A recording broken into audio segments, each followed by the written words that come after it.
අම්මලා තාත්තලා ඉන්නව දරුවන්ට කියනවා මේ අරුන් මෙහෙමයිනේ මෙවුන් මෙහෙමයි ඔවුන්ගේ ගෙවල් වල යන්න එපා ආශ්‍රය කරන්න එපා ගොඩක් දෙමව්පියෝ තමයි වෛරය ක්‍රෝධය පතුරන්නේ දරුවන්ට අප්‍රිය කරනවා දෙමව්පියෝ දැන් අපි හිතමුකෝ හොඳවත්තන්ට මතක් වෙයි අපේ අම්මා තාත්තා වයි කිය. ගෙදර ඉන්නවා කිය. කණ්ඩ දෙන දරුවා ක්ලිනික් එක යන දරුවා බෙහෙත් ටික දෙන දරුවා ජීවිතේට මනුස්සයාගේ හොඳක් කියන්නේ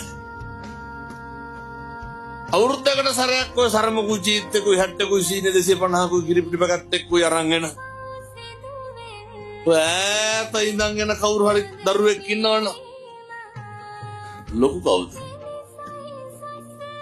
අර කොහේවත් ඉඳන් එන මනුස්සය. අර හැමදාම කණ්ඩ බොණ්ඩ දෙන දරුවා. දකින්නේ වඩු පාඩුනේ. අවුරුද්දකට දෙපාරක් විතර ආවට පස්සේ ඒ දරුවා ළඟට අරගෙන කියන්නේ මොනවාද? අර මොකක් හරි වෙච්ච අඩු පාඩුවක් කියන්නේ. නැනිකම් මේ කියනවට හිතන්නකො ඔය කටවල් වලින් කවද්ද හොඳක් කිව්වේ කියලා.